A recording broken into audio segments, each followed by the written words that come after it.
dalang mga posibilidad ng tagumpay o kabiguan, ng ligaya o lungkot.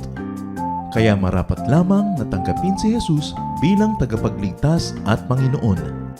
At matapos yun ay panariwain ang katapatan at paglapit sa Kanya bawat araw o day by day. Ang day by day ay naglalayong umalalay sa pang-araw-araw na pamumuhay. Narito po si Kuya Ed Lapis sa mensaheng pinamagatang 7 Marks of a Winner.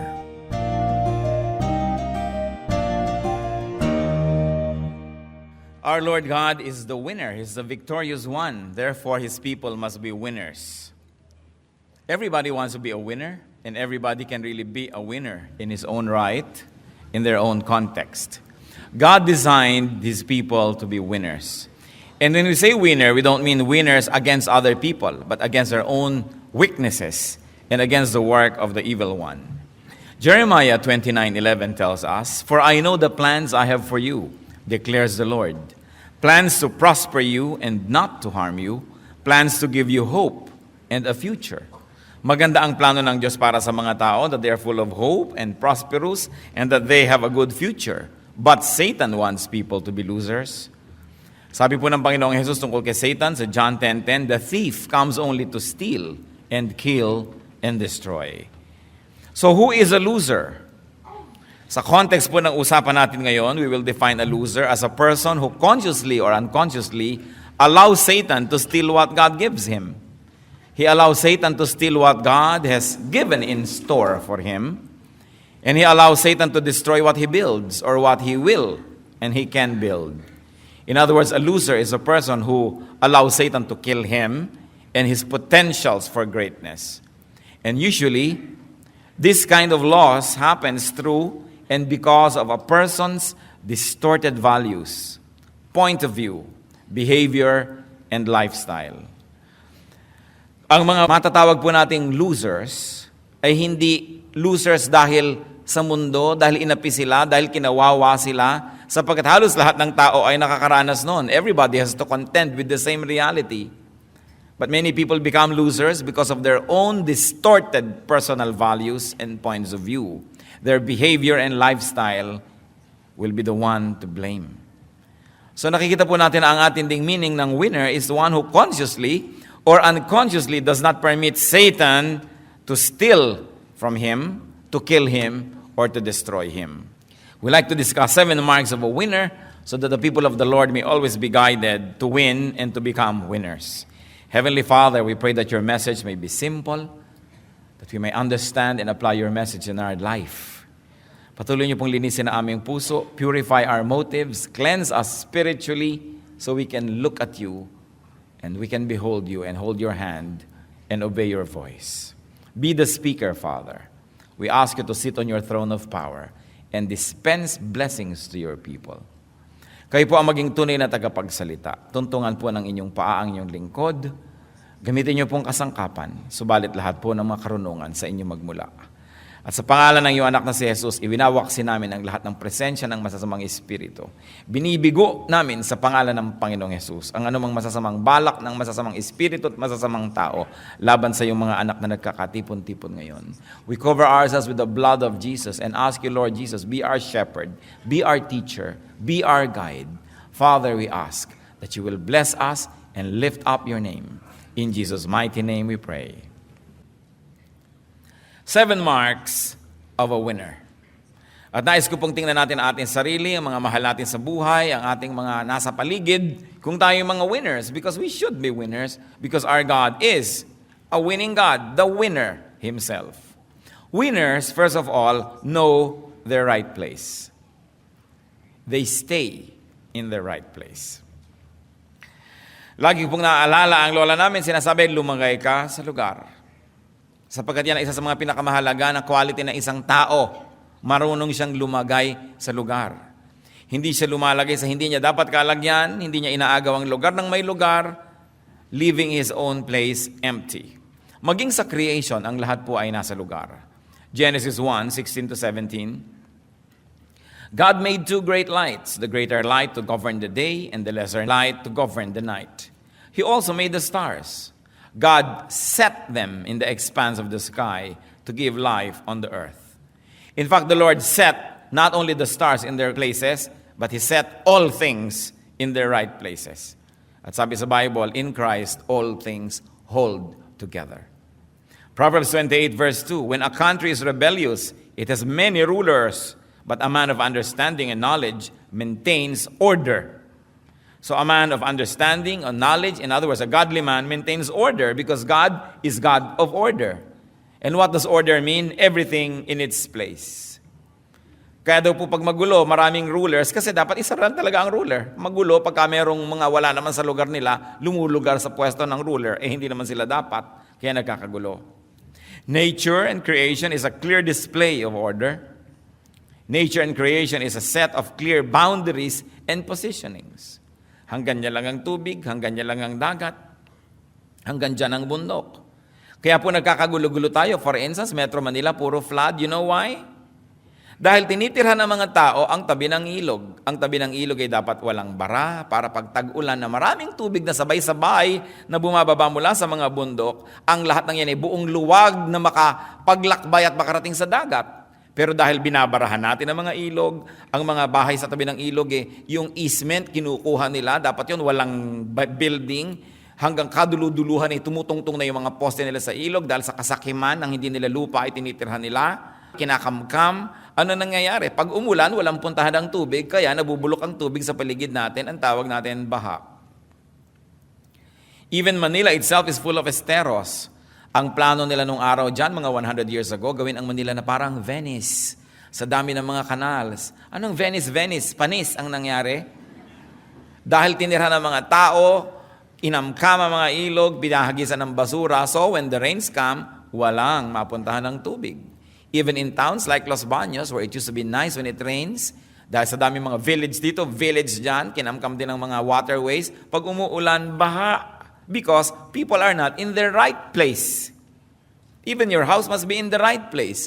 Ang mga mangyan, ang gagaling nilang gumawa ng mga bahay, o obserbahan nyo, nandun sila sa gilid ng burol na hindi tinatamaan ng malalakas na hangin. Kung dito yung hangin, dito sila nakatira. Marurunong. Dahil sa tamang lugar, kaya malayo sa disaster. Pag nasa mali kang lugar, disaster ang lagi mong kasunod. To survive, to thrive, and to be a winner, one has to be in the right place. Lalong-lalo kung ano yung gifting mo. Ano ang yung natural talent?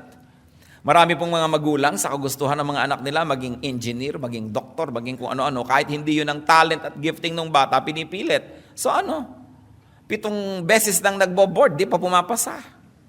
Hindi kasi yun ang tama niyang lugar. Alam niyo po, ang buhay ay fair. It doesn't mean that life is uniform and everybody is the same. But what is fairness in life? That everybody is gifted to be a winner in something.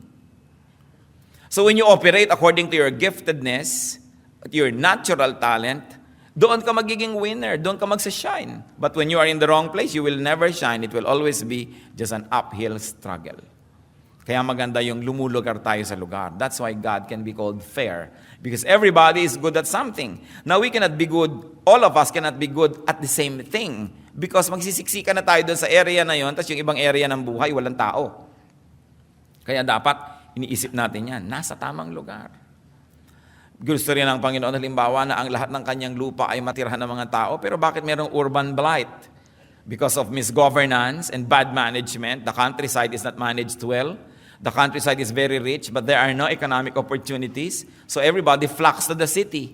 So, wala nang matirhan, sisiksik na lang kahit saan, ang gulo-gulo, ang sikip-sikip. Hindi yan kagustuhan ng Diyos, pero wala tayo sa lugar. Wala sa disenyo. Pag sumakay kayo sa aeroplano, makikita nyo ang luwag ng Pilipinas. Bakit nagsisiksikan ang lahat sa Metro Manila at sa Cebu? At sa mga towns, makikita nyo po, ang mga towns, siksik. Tapos ang laki-laki nung pagkalaki-laking space sa mga labas ng town na walang katao-tao. So hindi naman masikip talaga ang Pilipinas. Wala lang tayo sa lugar. It is important to be in the right place. Another mark of a winner is that winners do not talk too much. And they do not reveal everything to everyone. Hindi kahit na lang saan sila daldal dito, daldal doon, sinabi na lahat ng mga lihim na hindi dapat sinasabi, pati sa panalangin, pati sa mga pangangako sa Diyos. Ecclesiastes 5:2, do not be quick with your mouth. Do not be hasty in your heart to utter anything before God. God is in heaven and you are on earth, so let your words be few. So sa pakikitungo sa Diyos din, huwag kang masyadong matabil, huwag kang masyadong maraming sinasabi, lalo na sa kapwa-tao. Marami mga taong napapahamak dahil sa kanilang katabilan. Kaya sabi sa Proverbs 20 verse 19, a gossip betrays a confidence, so avoid a man who talks too much. And if you talk too much, and if the Bible says you must be avoided, how can you be a winner? For us to win, we need a lot of help. We need help from people. But people help only those that they like. And if you talk too much and if you cannot be trusted, who will like you? Therefore, who will help you? It is important not to talk too much. Especially kung ang mga talk natin nakakapagpabigat sa ating kapwa. One mark of a loser is that he always complains. Lagi siyang may reklamo, lagi siyang may hinaing, lagi siyang may daing, lagi siyang may hinanakit, lagi siyang may problema. So ano pong ginagawa ng mga tao? Iniiwasan siyang kausapin. At yung mga iba na hindi makaunawa kung bakit sila iniiwasan, sabihin, kasi mahirap ako Kung nung araw lang na medyo may pera-pera ako, gusto ng mga tao, kausap ako. Siyempre, kahit nakakainis ka, kung may pera-pera ka, napagtsatsagaan ka. Kung wala ka ng kapera-pera, sino pa magtsatsaga sa'yo, nakakainis ka pa. Pero may mga taong walang kapera-pera, pero gusto mo lagi siyang kausap kasi nakaka-enrich. This is the winner. Na pagkakausap mo, nahawahan ka ng enthusiasm, ng sigla, gumaan ang iyong loob, nagkaroon ka ng pag-asa, tumibay ang iyong pananalig, nagkaroon ka ng ngiti sa iyong mga labi. Gusto mong kausap yon. Pero gusto mo bang kausap yung taong ting darating ang traffic? Hindi umaandar ang motor namin ng tubig. May sakit ang aso namin. No? Ang maid ko, 3 linggo na hindi pa bumabalik. Yung problema dito, problema doon, problema dyan. Wala na silang sinabi kundi mga masasakit sa tenga. People will avoid you. And people avoid you, you lose. That's why winners don't talk too much. Especially, they do not talk too much of tragedies and horrible things. Pag may sinabi sa'yo ng taong, kumusta ka? Kung ipapaliwanag mo pa talagang inopera pa lamang ang iyong bituka at tinanggalan ng 3 inches, may mga 5 tahi, walang may gustong makinig nun. When people say, kumusta ka? Ang gusto lang nilang marinig, mabuti. Subukan mong may problema nga ako, financial. Takbo agad yung kumusta sa'yo. Don't talk too much. Another mark of a winner is that winners do not trust easily. They do not trust others blindly. Sabi sa Jeremiah 9:4, beware of your friends. Do not trust your brothers. For every brother is a deceiver, and every friend a slanderer. Yung mga loser, mapagtiwala. Pinagtiwala ang lahat, ipinagtiwala ang bank account, ipinautang yung pangmatrikula ni Junjun. No? Sa kanyang kumare, tapos ngayon naitakbo ng kumare. O ayan ngayon, mapagtiwala masyado. Losers, masyado mapagtiwala. Mga masyadong bilis mahulog ang loob. Kaya bilis-bilis umibig. 3 araw lang na sunod-sunod na abutan ng kaimito, in love na. Madaling mahulog ang loob, loser. Because you know people always want to take advantage of you and people like to cheat you, so you've got to be very, very defensive many times in order not to be taken for a ride. Micah 7, verses 5 to 6. Do not trust a neighbor. Put no confidence in a friend, even with her who lies in your embrace. Be careful of your words. For a son dishonors his father. A daughter rises up against her mother. A daughter-in-law against her mother-in-law. A man's enemies are the members of his own household. At huwag niyo sabihin sa akin, hindi totoo yan. Yung mga sobrang mga pagtitiwala, pagbibigay at pagiging transparent only makes people very vulnerable. These are not the ways of the wise. Hindi naman natin sinabi na maging paranoid na tayo at huwag na magtiwala kahit kanino. Pero ang sinasabi, huwag agad-agad. Subukin muna. Siyasatin, suriin ang kapwa bago pagtiwalaan. Remember, only those that you trust can deceive you. Because those that you do not trust have no chance to deceive you. So lahat lang ng pinagtitiwalaan natin ang pwedeng panggalingan ng mga mandaraya sa atin. Kasi ang di natin pinagtitiwalaan, walang pagkakataong mandaya dahil hindi nga pinagtitiwalaan. Kaya lahat ng nadaya, sinong nandaya? Yung pinagtiwalaan. Kaya kailangan maingat. Another mark of a winner. Winners do not commit easily. Hindi sila agad-agad na pipirma sa kontrata. Hindi sila agad-agad sasabihin, sige, sasamahan kita. Sige, kapanalig mo ako. Sige, tutulungan kita. Wise people, winners, say, I shall see. Or if you want to be spiritual, let me pray about it. No? Why don't I pray and you fast? No? Pag may nagsasabi sa'yo, pautangin mo naman ako, sige, ipagpe-pray ko, ipag-fast mo muna. Diba? Kailangan nito, sige, agad-agad. Tapos mamaya, pag nakapag-isip-isip ka, gusto mong bawiin yung salita mo, nasabi mo na. Ano sabi sa Proverbs 6:1-5? My son, if you have put up security for your neighbor, if you have struck hands in pledge for another, if you have been trapped by what you said, and snared by the words of your mouth, then do this, my son, to free yourself. Since you have fallen into your neighbor's hands, go and humble yourself. Press your plea with your neighbor. Allow no sleep to your eyes, no slumber to your eyelids. Free yourself like a gazelle from the hand of a hunter, like a bird from the snare of a fowler. Alam niyo po, to strike your hand in pledge, ibig sabihin, gagaranti ka sa utang ng iba. Uutang ako, garantihan mo naman, kumare. O sige, lika. Feeling important ka naman na papirma-pirma doon. Sabi, anak, kung nagawa mo yan, huwag kang matulog, huwag kang magpahinga hanggang hindi mo nababawi ang pirma mo. Magbakaawa ka kung kailangan, magpakababa ka kung kailangan, but free yourself. Kung paano pumipiglas ang isang usa na nahuli ng isang hunter, ganun ang gawin mong pumiglas, huwag kang pumayag, huwag kang matutulog na nakagapos ka kasi pag gising mo, baka lalong gapos na gapos ka na. Proverbs 11:15, he who puts up security for another will surely suffer, but whoever refuses to strike hands in pledge is safe. Inulit na naman, kung sino ang nag-guarantee sa utang ng iba will surely suffer. At huwag niyong sabihin hindi totoo. Napakarami na magkaibigan na nagkasira dahil ikaw yung nag-guarantee sa kanya tapos tinakbuhan ka. Magkakasira din lang kayo matapos siyang tumakbo, magkasira na kayo bago pa siya tumakbo. At least nagkasira rin kayo, pareho lang, pero hindi kanya nadaya. Sabi, huwag kayong mag-guarantee. Ngayon sasabihin niyo, Pastor, paano po yan? Di ba dapat tayong tutulong? O sige, tutulong ka, pero huwag kang umasa na babayaran ka para hindi ka iiyak-iyak pagkatapos. Sige, hindi kita pinipigil mag-guarantee, pero ituring mo nang nawala yan. Pag nagbayad na lang, bonus. Pero pag hindi nagbayad, sabi mo, well, naturally, tatakbuhan ako. Hindi ka bigo. Pero yung aasa ka, hoy, bayaran mo to talaga sa akinsi kasi mag-e-enroll lang anak ko. Tapos akinsi na, hindi ka pa pinupuntahan. Tinakbuhan ka na nun. So kung tutulong ka, tumulong ka na, huwag mo nang asahan pang ibabalik. Para pag ibinalik, tuwang-tuwa ka. Pag hindi ibinalik, inasahan mo na yon.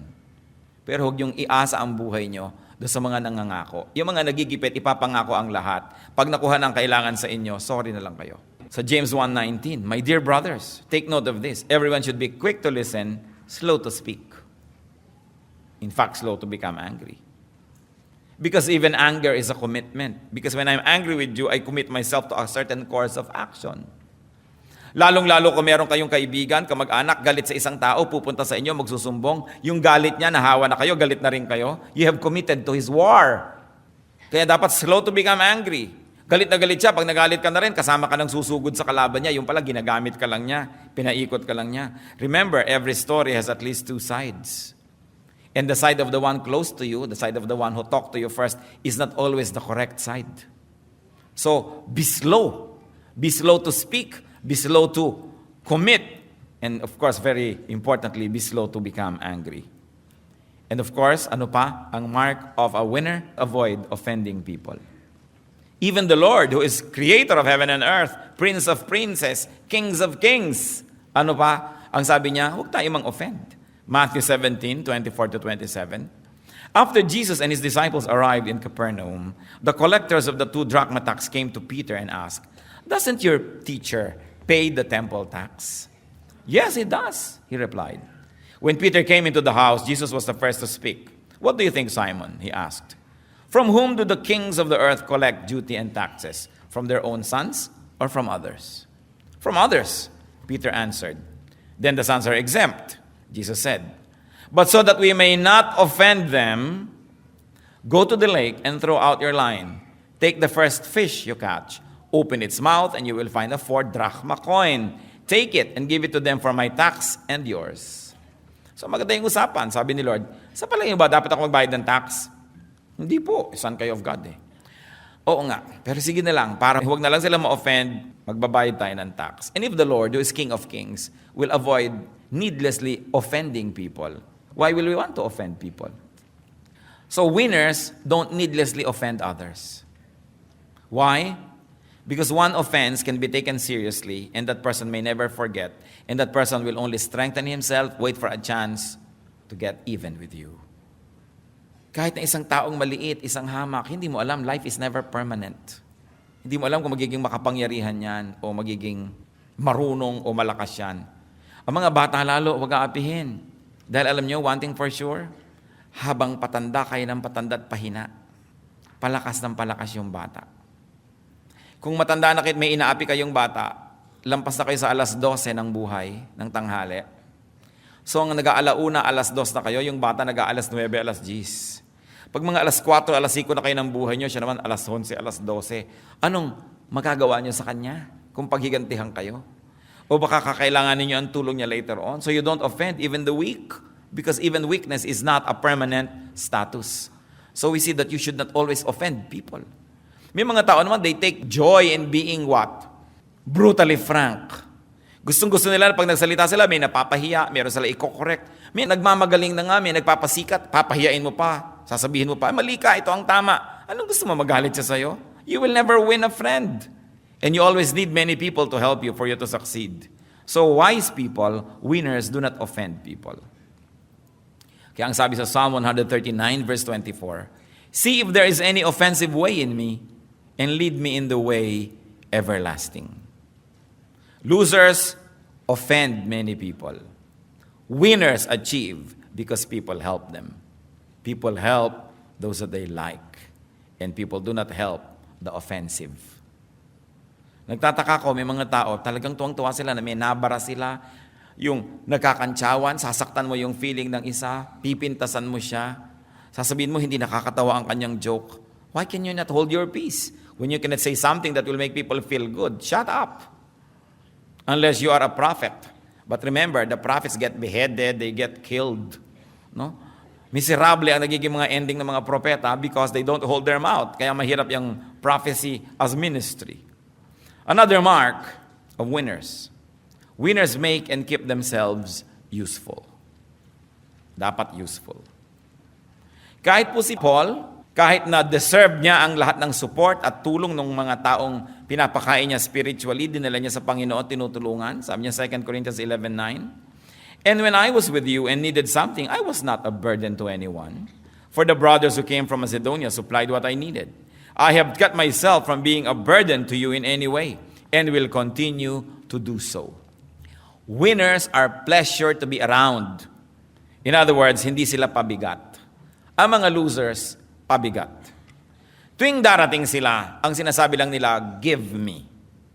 Pag dumarating sila, sinasabi nila, comfort me, feed me, take care of me, encourage me, and that drains your energy, so you don't want to be around too much. Therefore, they become losers. Dapat lagi po tayong useful. Kung meron mang ibinibigay sa atin ng kapwa, meron tayo dapat ibinibigay in return. Tinutulungan nila tayo in one area, susuklian natin ang tulong in one area. Hindi yung kabig ka lang ng kabig, wala ka namang taya. Napakahalaga to be useful. And when people are useful, you want them around. When they are helpful. Napakahirap nung papakanin mo na ikaw pa ang magluluto, ikaw pa ang magliligpit, ikaw pa ang mag-entertain, hindi man lamang tumutulong. Kailangan ng tao lagi humahanap ng paraan to be useful. Then you will be a winner because people will like you. Ephesians 4:11-12. It was he who gave some to be apostles, some to be prophets, some to be evangelists, and some to be pastors and teachers, to prepare God's people for works of service, so that the body of Christ may be built up. So everybody must be into some work of service. If you are part of the body, kung ikaw ay part ng body na walang silbi, di tatanggalin ka lang kasi pabigat ka lang. Useful people are winners. Because even those who help them benefit. Maging ang inililimos sa kanila ay nagmimistulang mga puhunan na tumutubo pagdating ng panahon. Sapagkat ang ginagawa nilang mabuti sa kanila ay sinusuklian nila ng ibayong kabutihan. Kung tayo po tumatanggap ng kabutihan sa ating kapwa, lalo pa nga halimbawa, medyo mahina tayo, may sakit tayo, panahon ng kahinaan, tiyakin natin na may mga panahon naman na makaya natin at may kakayahan tayo, tayo naman ang tumutulong, tayo naman ang nagbibigay. Kung sa ating mga kamag-anak, meron tayo laging mga potluck, meron tayong mga event, lagi ka nalang dumarating na wala kang kadala-dala dahil talagang walang-wala ka, okay lang. Pero tiyakin mo naman na pag nagkakaroon ka, magdadala ka naman kahit man lamang 3 siniguelas, kalahating santol. May dala ka man lang so that people will see your good intention. It is important to communicate na wala lang akong dinadala kasi wala pero tingnan nyo, pag nagkakaroon ako, kahit in a little way, nagdadala rin ako. So that people will not avoid you. So that you are useful. Napakahalaga po, lagi nating susuklian ang ginagawa sa atin ng ating kapwa. Pati ang Panginoon, nang binigyan niya yung mga tao ng mga puhunan, hinanapan niya ng tubo at pinarusahan niya yung hindi nakapagpatubo. Yung konting ibinigay, binawi pa niya at ibinigay niya doon sa mayaman na dahil napalago niya yung ibinigay sa kanya. Lalo pa siyang binigyan. Sabi ni Lord, yung marami na, bibigyan pa kasi masipag. Ngayon, yung mga wala na't hikahos, yung konting napunta sa kanila, babawiin pa sapagkat sila yung mga batugan. At ayaw na ayaw ng Diyos ng tamad. At pampito po, na mahalagang mark of a winner, ang isa pong mahalaga nating dapat tandaan, winners value their good reputation. Pinahahalagahan nila ang kanilang pangalan, yung kanilang karangalan. Hindi yung makakain lang ng libre kahit na nawala na ng dangal. Makapanghingi lang kahit na mura na ang kanyang reputasyon at ang kanyang sarili. Proverbs 22 verse 1, a good name is desirable than great riches. It is more desirable than great riches. To be esteemed is better than silver or gold. And Ecclesiastes 7:1, a good name is better than fine perfume. Yung pangalan po natin, yung impression natin, napakahalaga. Hindi yung meron lamang isang buffet, pinagbigyan mo na ang lahat ng iyong katakawan at parang isang buong bundok ng hibok-hibok ang iyong plato. So, titiisin mo na konti na lang para yung iba magkaroon pa at hindi ka naman mapintasan. Hindi yung pagka nagkaroon ng pagkakataon, kuha ka na ng kuha, nawala na yung iba, baliwala na lang ang yung pangalan. It is very important to value our good name. Especially if we are in the service of the Lord. Tayong mga Kristiyano. Kaya ayoko ng mga fundraising, sulat ka ng sulat ka, kani-kanino. Gusto mo mag-retreat, gusto mo mag-camp, wala ka naman pera, kung kanino-kanino ka hihingi, manahimik ka sa bahay, doon ka magdasal, nandun din ang Diyos. Hindi yung naging cheap ka na, hingi ka dito, hingi ka doon, para ka lamang makapunta kung saan-saan. Meron tinatawag po ako ng Lord na mag-mission, mag-immersion, mag-observation sa Thailand, sa Burma, kung saan-saan. Tapos lahat na ng tao magpapalimos ka. Kung tinatawag ka ng Diyos, di bibigyan ka niya ng pera. Ngayon hindi ka binibigyan, manahimik ka. Kapitbahay mo lang, kamag-anak mo, hindi Kristiyano, dapat mong missionin. Kailangan pa bang magpunta sa Cambodia para maging missionary? Kaya hindi ako masyadong ganado dyan sa mga kung ano, nung hingi ng hingi. Even sa atin, kung gustong mag-retreat, gustong mag-camp, magpapa-sponsor kung kani-kanino. Bakit hindi ka mag-alok ng something in return? I always tell our youth, malapit na ang camp. Baka manghihingi na naman kayo kung kani-kanino ng pang-camp nyo. Ba't hindi nyo i-offer na, 8 buwan ninyong huhugasan ng kotse niya at i-sponsor niya kayo sa camp? Give something in return. Hindi ka naman baldado, ba't ka nanghihingi? O sasabihin mo, ipapamalengke ko po kayo, o pag namamalengke kayo, babantayan ko yung bahay nyo. Give something of yourself. You don't just ask. Ang humihingi lang talaga yung walang kakayanan, yung sobrang bata pa, o sobrang tanda na, o sobrang may sakit. Pero pag may lakas ka na magte-text, may lakas ka maghugas ng kotse, may lakas ka na maglinis ang bakuran ng may bakuran. So you say, magkakampo ako, baka pwede na sponsor ninyo ako, lilinisin ko inyong bakuran. Dapat willing ka. One time, alam niyo naman yung mga racket-racket ng mga pupunta sa'yo. Alam niyo po, dati po akong bilanggo. Ito po mga tattoo ko. Tingnan niyo. Gusto ko na po magbagong buhay. Kailangan ko po ng pamasahe. Papunta sa probinsya namin. Bibigyan niyo ba ako? Hindi. Yung mga ganyan. Mga racket-racket yan. Para takot mo na lang sa tattoo niya, bigyan mo ng pamasahe. Kung anong tattoo mo? Ang tattoo ko, gusto mo tingnan? Tapos meron naman nahihingi. Sabi ko, teka, ano yung nanghihingi na yan? Alam nyo, kuminsan yung church natin, hindi tayo lagi nandito sa mall, palipat-lipat tayo. May time na masyado kang accessible sa mga ganyan. Sabi nung, kailangan daw nila ng pamasahing mag-asawa. Sabi ko, alam ninyo, wala naman kaming ganyang pondo na ipinamimigay. Kung gusto ninyo, tatawagan kayo mga member namin, yung may mga gusto magpalaba, ipaglaban nyo, para kayo kumita. Sige daw. Dali, tanggal ang mga kortina, mga kung ano-ano. Panglaban natin. Aba, umupo na nga ang mag-asawa at talagang maglalaban na. Naglalaban na talaga sila. Mga 1 hour sa paglalaba, inawat ko na. Sabi ko, sige, lumakad na nga kayo at baka kayo masyadong madelay sa biyahe nyo. Ito na ang pamasahin nyo.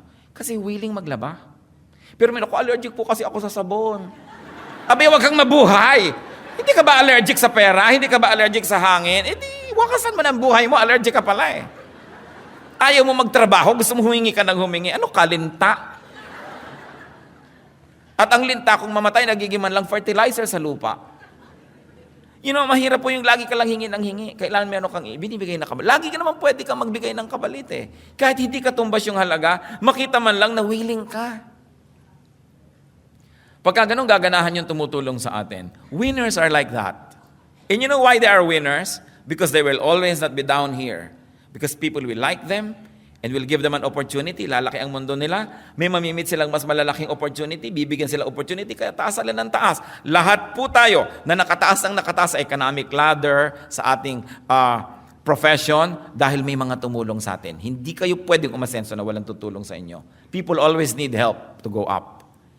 And the wonderful thing about it is, people who can help, like to help people who are likable.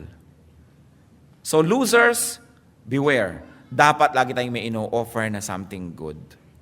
Yung iba sa nila unfair ang buhay, I don't think so. Sapagkat mayroong mga taong galing sa kalalim-laliman ng pusali, umasenso sobra. Lahat ng tao, I believe, may opportunity. Pero ang liit-liit pa lang ng opportunity sa'yo. Sinasabi pa lang ng amo mo kung namamlansya ka, pwede ba, ipamlansya mo naman ako bukas kasi meron akong lakad. Ako, hindi ako pwede bukas kasi nangingiling ako bukas, bla bla bla bla bla bla. Nainis na sa'yo. Pag may iba ng planchadora, yun na yung kukunin. At ngayon, meron pala yung factory, kailangan niya ng supervisor, natutuwa sa'yo, ang galing-galing mong mamlansya. Ibig sabihin, baka magaling din itong mag-ayos ng ibang bagay. Subukan ko nga maging supervisor sa paggawaan namin ng pakumbakya. Di ba? Mabibigyan ka ng opportunity, and then from there, may nakilala ka ng mga ibang supplier. Sabi, ang galing naman itong supervisor ng paggawaan ng pakumbakya. Alam mo, meron akong tindahan eh. Gusto mo ba ma-supervise? Kaya ka-asenso because people see you na ikaw'y mahusay, ikaw'y magaling. Pero alam niyo po, lahat ng kapintasan natin, nakikita rin ng kapwa. Sinasabi lang ako, hindi ko ito kukunin. At pag nakita ka pa ng mga may desisyon sa iyong mga katamaran, ibababa ka pa, tatanggalin ka pa. Hindi ba maraming kababayan tayo, may trabaho na, natanggal pa? Paano laging huli? Inuuwi ang pinto ng opisina. Paano hindi matatanggal? We all have opportunities. I believe that God is fair. But people destroy the bridges through which they should pass because of their lack of good character. At isa po yan na kapintasan ng mga losers, bad character. Dapat maganda ang ating pagkatao. Yung pagkatao, importante. So be winners because God is a winner. Know what it makes to be a winner. Know the marks of a winner. Observe and be guided by this. And avoid the ways of losers. At kung tayo po sa buhay natin, naramdaman natin parang loser, it's not the end of the world. Meron pa tayong pag-asa. Kung meron tayong mga kakilala ng mga losers, tulungan natin sila. But remember, help from a distance. Kung nalulunod masyado yung tao, pag lumusong ka, yayakapin ka niya, di ka niya bibitawan, pareho kayong malulunod. Kailangan gumawa ka ng ibang paraan para siya sagipin. Hindi naawa ka kasi sa taong ito, sobrang nagkanda, gulo-gulo na ang buhay. So biglang gagawin mo, pakasalan ko nga ito, kawawa naman. So nadamay ka. Dapat tayong matulungin, pero ang pagtulong mo dun sa taong nalulunod, from a distance. Unless you are really a very able swimmer, ilulubog ka rin niya. At napakaraming mga ganyan, naging maawain sa loser, naging loser din. Tutulong ka. Ipanalangin mo, but help from a distance. Because there are people who burn themselves and burn everybody else who gets near them. It's important to exercise caution. Heavenly Father, we thank you for your reminders and we thank you that you're a winner. Kung may mga kasama kami, Lord, na parang maiko-consider na loser sa buhay, tandaan namin ang mga paalala mo ngayon. Magkaroon kami ng pagbabagong loob. Ayusin ang aming mga ugali, ang aming pamamaraan. And in that case, O Lord, we will live and stand and walk along the path of blessings. And therefore, we will be blessed. Ituro mo sa amin na higit lalong mabuting paraan. At sa mga areas, Lord, ng buhay na kami mga winner talaga, we thank you, we praise you, we honor you. At ipakita mo sa amin yung aming mga areas where we are losers. At makita namin, Panginoon, ang pananagutan namin kung bakit kami loser. Tigilan namin ang paninisi sa kapwa at tingnan namin kung ano aming ugali, ang aming paraan, ang aming lifestyle. Help us, Father. We thank you, Lord. And we commit our lives to you, that through victories in our lives, not against other people, but against our own weaknesses, we may glorify you.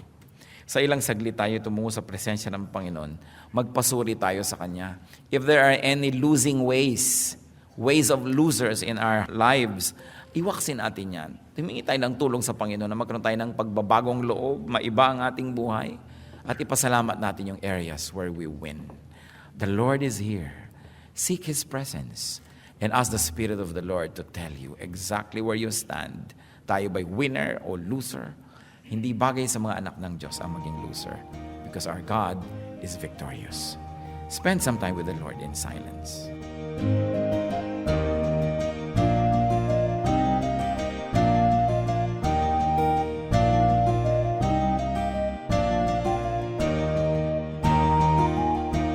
Ang katatapos pong mensahe ni Kuya Ed Lapiz ay pinamagatang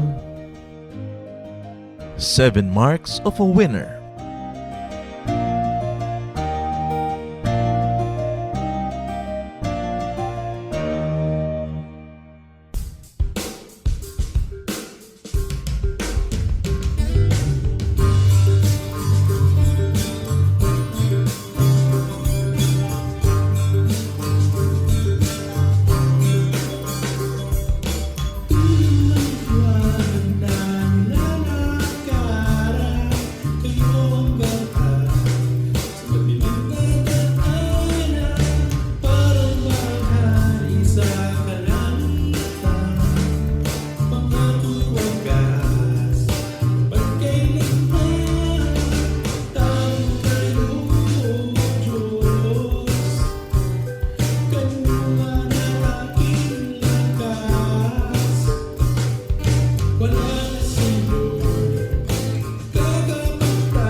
kaya'y ilalaan.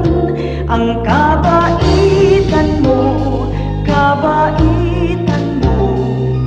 ay dapat mong tularan sa buhay ko. Ang kabaitan mo,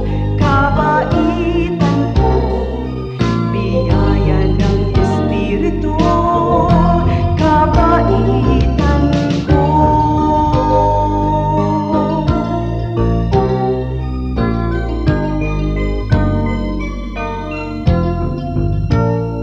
Kung nagkamalit, nagkasala man, ang patawad mo'y laging nakalaan. Kung ang kapwa ko sa akin nagkasala man, ang patawad ko kaya'y ilalaan. Ang kabaitan mo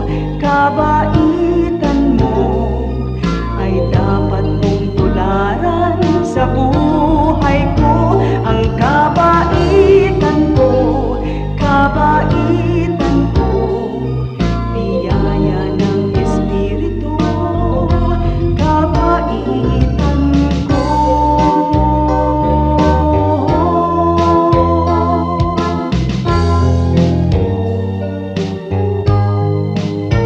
Ang kabaitan mo ay dapat kong tularan sa buhay ko. Ang kabaitan mo,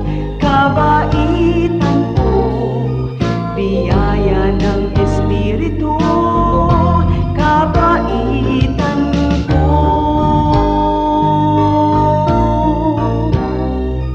Biyaya ng Espiritu, kabaitan ko.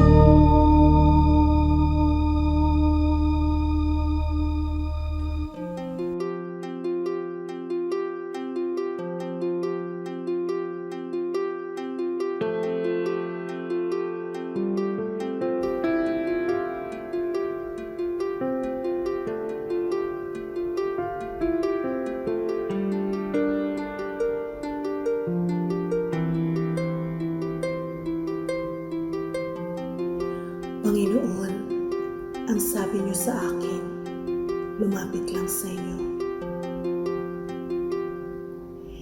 Ibig ko'y diringgin, pasanin ay aalisin. Lahat ng kabigatan ng isip at katawan, inilalagak ko na sa inyong kanlungan. Nais kong madama, haplos ng iyong kamay, paghako sa damdamin, sinisiklot ng buhay. Nais kong madama, init ng iyong yakap. Sa sandaling ito, hanap ko ay paglinang.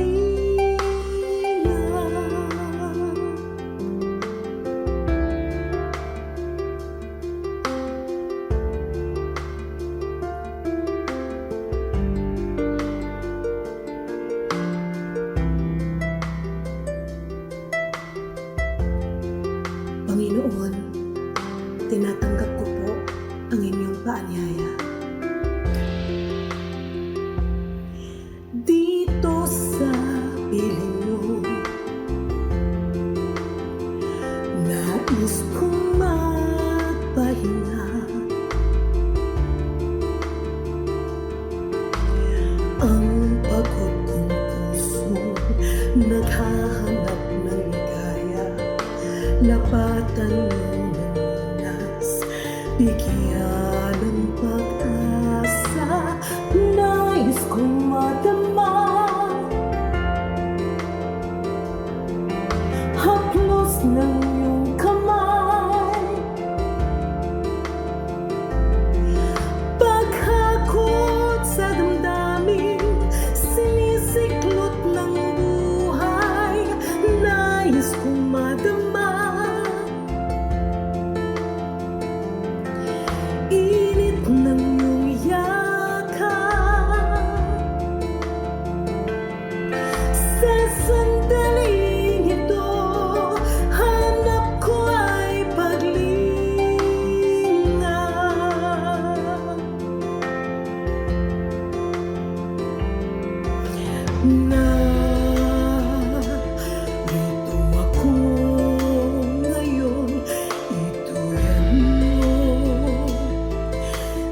kay haba-haba ng mga pagpapaalam ng mga Pilipino.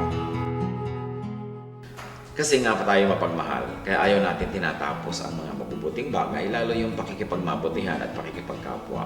Kaya may goodbye na sa taas ng bahay, may goodbye pa daw sa may hagdan, hanggang baba, at pwede ka pang ihatid hanggang bus stop o sa parking lot. Because we don't want to end a good thing. Natural sa atin yan. We are a very spiritual people and therefore timeless. Ayaw natin na merong very marked endings, especially ending a good thing.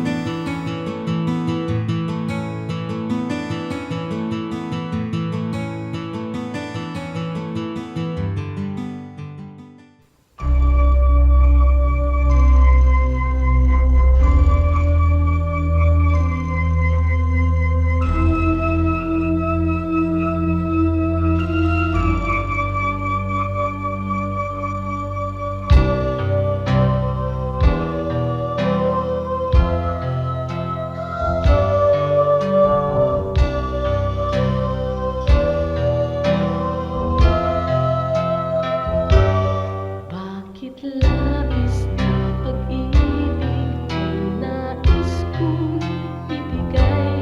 Magmula nang tanggapin ko si Jesus sa aking buhay. Noon ng Diyos sa puso ko'y isang katang-isip lamang. Ngunit ngayon siya ay katotohanan.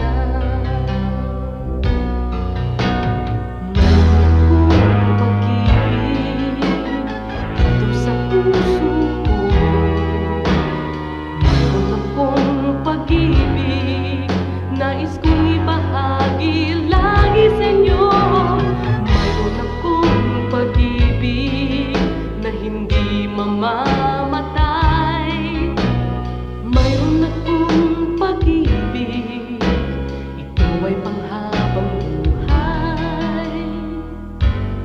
Labis-labis na pag-ibig ang sa'yo'y naghihintay. Pag sa puso'y tanggapin mo si Jesus na siyang buhay. Noon ng Diyos sa puso'y isang katang-isip lamang. Ngunit ngayon siya ay katotohanan. Mayroon akong pag-ibig dito sa puso ko. Mayroon akong pag-ibig, nais kong ibahagi lagi sa inyo. Mayroon akong pag-ibig na hindi mamamatay. Mayroon akong pag-ibig, ito ay panghabang buhay. Mayroon akong pag-ibig, ito ay panghabang buhay. Mayroon akong pag-ibig, ito ay panghabang buhay.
Oras na po para pansamantalang magpaalam ang programang Day by Day.